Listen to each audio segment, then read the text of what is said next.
जिस समय बाबर ने भारत पर आक्रमण करने की योजना बनाई, उस समय भारत अस्थिरता एवं अराजकता के वातावरण से गुजर रहा था।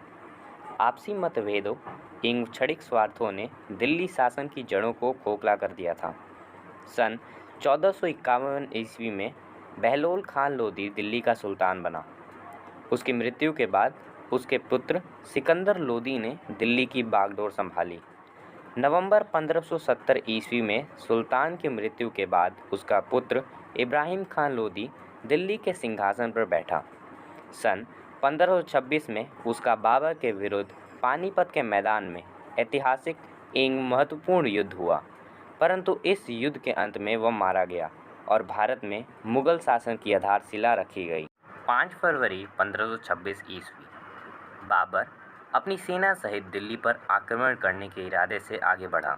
बाबर ने अपनी सेना का पड़ाव अंबाला के निकट शाहाबाद मारकांडा में डाल दिया।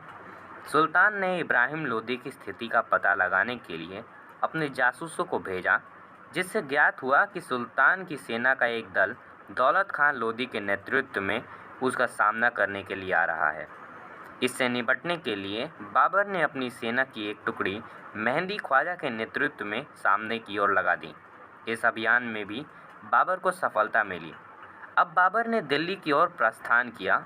जिस समय बाबर दिल्ली पर आक्रमण करने के इरादे से आगे बढ़ रहा था, उस समय दिल्ली के शासक सुल्तान इब्राहिम लोदी के स्वभाव एवं व्यवहार से उसके अधीन सरदार तथा अधिकारी खुश नहीं रहते थे। यही कारण था कि उसके पास विशाल सैन्य शक्ति होते हुए भी उसे पराजित होना पड़ा। नवीन हथियार के रूप में तोपें एवं दस्ती बंदूकें थीं।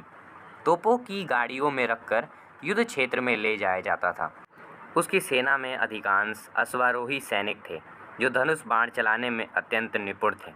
बाबर स्वयं एक कुशल सेनापति था। बाबर के पास सुल्तान की तुलना में बहुत कम सैन्य शक्ति थी।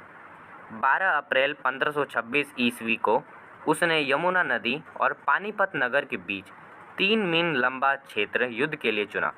लोदी ने बाबर की सुरक्षा पंक्ति पर आक्रमण करने के लिए अपनी सेना को आगे बढ़ने का आदेश दिया। बाबर ने अपनी सेना के मध्य भाग को लोदी सेना के मध्य भाग पर आक्रमण करने के निर्देश दिए। सुल्तान की सेना चारों ओर से घिर गई। भीषण संघर्ष के बाद बाबर इस युद्ध में विजयी हुआ। सुल्तान इब्राहिम लोदी को उसके सैनिकों के साथ मौत के घाट उतार दिया। बाबर इस युद्ध में विजयी रहा।